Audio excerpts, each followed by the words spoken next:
Hello friends, आज हम MSBT diploma basic mathematics यानी M1 का मैट्रिसेस से चैप्टर देख रहे हैं। आज के टॉपिक्स है transpose of matrix and orthogonal matrix. First हम देखते हैं कि ट्रांसपोज ऑफ मैट्रिक्स क्या होता है। सपोज कोई भी मैट्रिक्स A है तो उसके ट्रांसपोज को हम A ट्रांसपोज इस तरह से रिप्रेजेंट करते हैं। A ट्रांसपोज, यहाँ पे T लिखा है, इसकी जगह हम A डैश इस तरह से भी ए ट्रांसपोज को रिप्रेजेंट कर सकते हैं, ए ट्रांसपोज और ए डैश। ठीक है। एंड ट्रांसपोज क्या होता है, सिंपली हम रोज एंड कॉलम्स को इंटरचेंज करते हैं। सपोज कोई भी मैट्रिक्स ए है तो उस मैट्रिक्स में जो रोज होती है उसको हम कॉलम्स में कन्वर्ट करेंगे। ठीक है। एग्जाम्पल देखो, ए मैट्रिक्स है 2 4 0 9। ठीक है। तो यहाँ पे ये जो हॉरिजॉन्टल लाइंस है उसको हम वर्टिकल में रिप्रेजेंट करेंगे, यानी कि 2 4 को इस तरह से लिखेंगे, 2 4 वर्टिकल में लिखेंगे।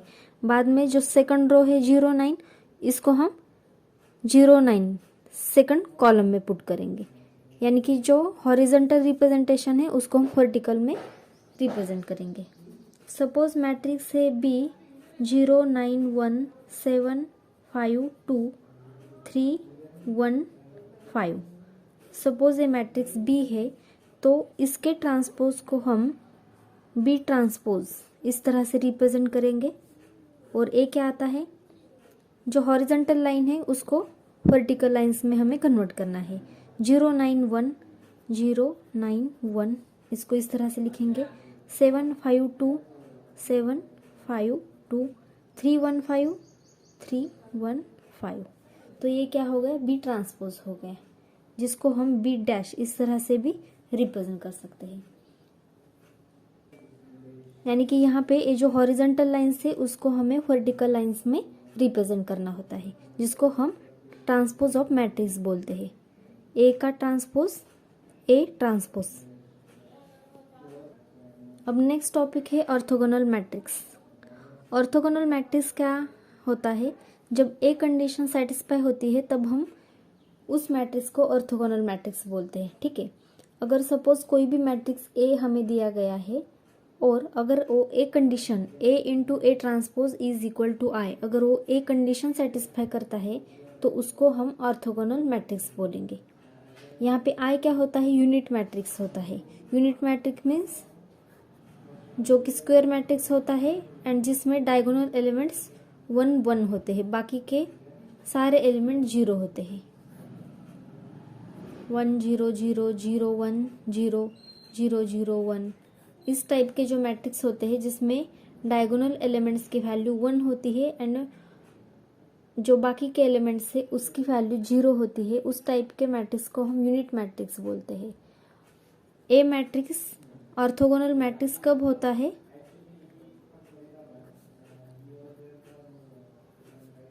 ए into A transpose is equal to I, अगर उसने ए कंडीशन सेटिस्फाई की।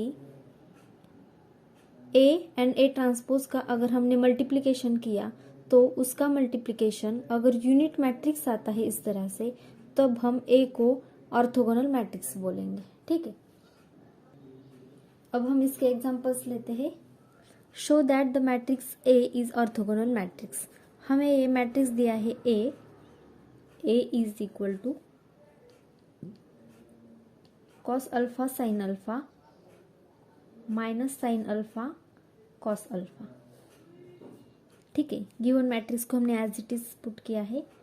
अब इसका ए ट्रांसपोज क्या आता है, जो हॉरिजॉन्टल रिप्रेजेंटेशन है उसको हम वर्टिकल फॉर्मेट में रिप्रेजेंट करेंगे। Cos alpha sine alpha, cos alpha sine alpha, ये कॉलम 1 बन गया।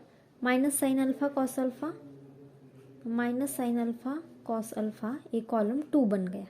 तो ये ए ट्रांसपोज है। अब हम क्या करेंगे, ए इंटू ए ट्रांसपोज का प्रोडक्ट लेंगे।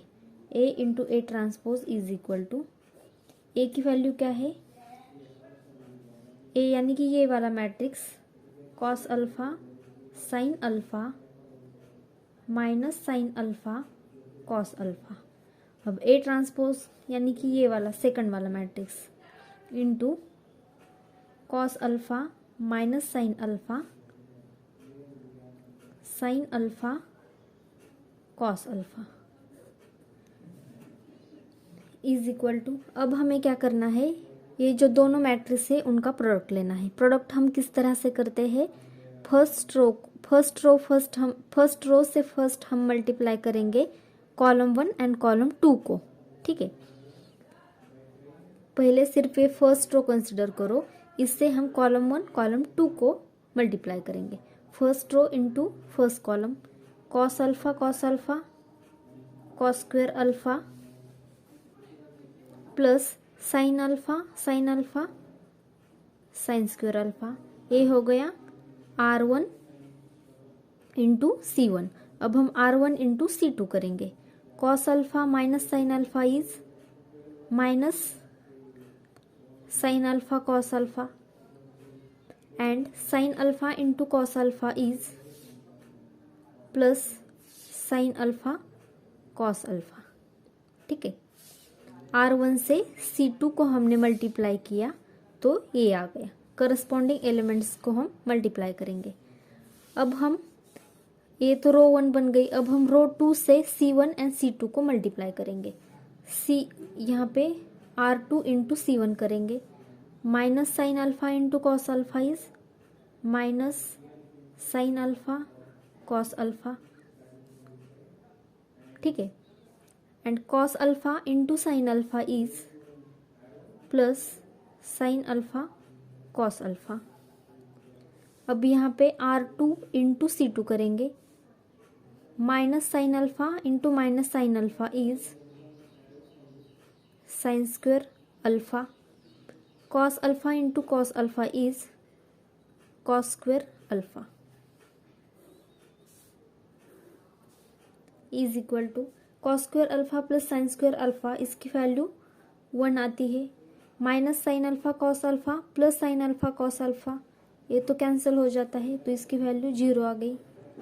Minus sine alpha cos alpha plus sine alpha cos alpha, ये भी कैंसिल हो जाता है तो ये आ गया 0। Sign square alpha plus cos square alpha, इसकी वैल्यू 1 आ गई इज इक्वल टू, अब ये 2x2 ऑर्डर का यूनिट मैट्रिक्स है, इसको हम आई लिखेंगे। अब यहाँ पे LHS में क्या है, A इंटू ए ट्रांसपोज, तो हमने यहाँ पे A इंटू ए ट्रांसपोज की वैल्यू फाइंड की जिसकी वैल्यू आई आती है, यानी कि यूनिट मैट्रिक्स आती है। इसीलिए अब ये कंडीशन सेटिस्फाई हो गई तो हम कह सकते हैं therefore A is orthogonal matrix. A orthogonal matrix है क्योंकि A into A transpose is equal to I आया है, ठीक है। यहाँ पे हमने sine square alpha plus cos square alpha is equal to 1 इस फंडामेंटल आइडेंटिटी का यूज किया है।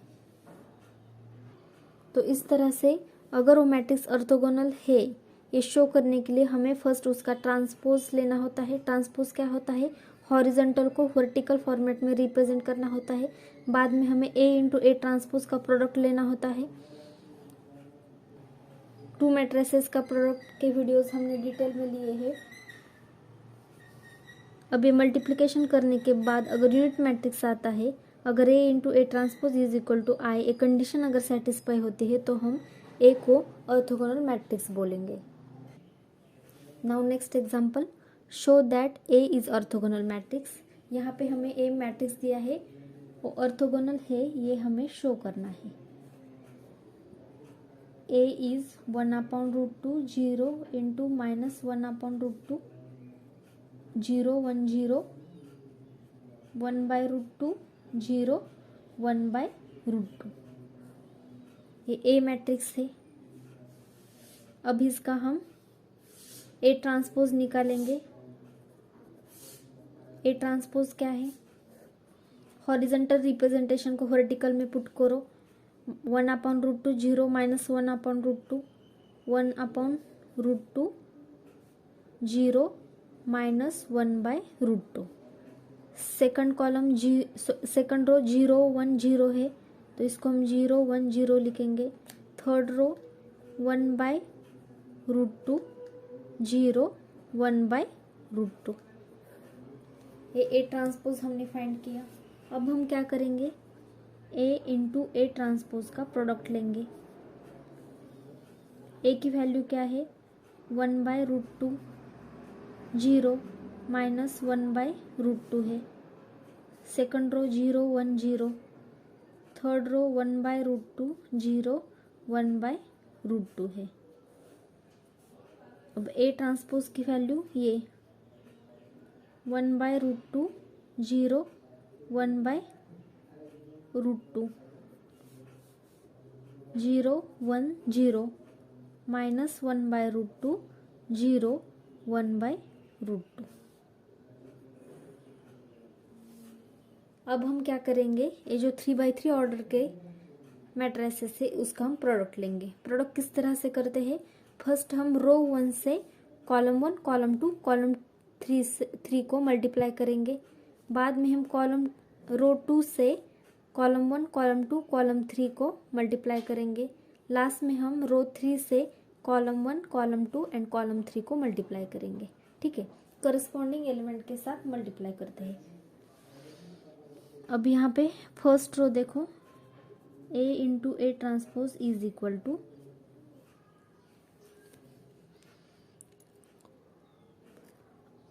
1/√2। अब ये जो फर्स्ट रो है इससे हम कॉलम 1 से 1 के साथ मल्टीप्लाई करेंगे। पहला वाला एलिमेंट, सेकंड वाला, थर्ड वाला, इस तरह से मल्टीप्लिकेशन होगा। अब रो 1 एंड कॉलम 1 देखो, 1/√2 इंटू 1/√2 क्या आता है 1/2, 0 into 1 is 0, minus 1/√2 into minus 1/√2 1/2 आता है।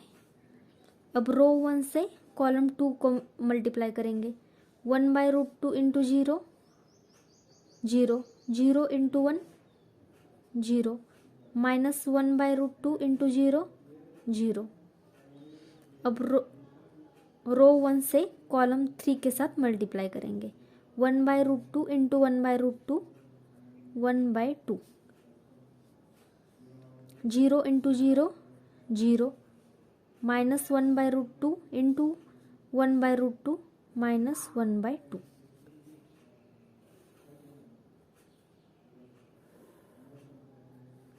अब रो 2 से कॉलम 1 कॉलम 2 एंड कॉलम 3 के साथ मल्टीप्लिकेशन करेंगे, 0। अब रो 2 एंड कॉलम 1 का मल्टीप्लिकेशन देखो, 0 into 1/√2 is 0, 1 into 0 plus 0, 0 into minus 1/√2 is 0। अब रो 2 एंड कॉलम 2 का मल्टीप्लिकेशन देखो, 0 into 0 is 0, 1 into 1 is 1, 0 into 0 is 0।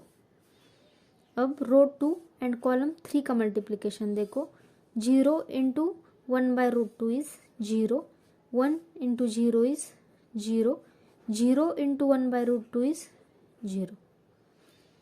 रो 2 का मल्टीप्लिकेशन हो गया कॉलम 1 कॉलम 2 एंड कॉलम 3 के साथ। अब हम रो 3 से कॉलम 1 कॉलम 2 एंड कॉलम 3 के साथ मल्टीप्लिकेशन करेंगे, 1/√2 into 1/√2 is 1/2, 0 into 0 is 0, 1/√2 into minus 1/√2 is minus 1/2। अब R3 एंड C2 का मल्टीप्लिकेशन देखो, 1/√2 into 0 is 0, 0 into 1 is 0, 1/√2 into 0 is 0। अब R3 एंड C3 का मल्टीप्लिकेशन देखो, 1/√2 into 1/√2 is 1/2, 0 into 0 is 0, 1/√2 into 1/√2 is 1/2।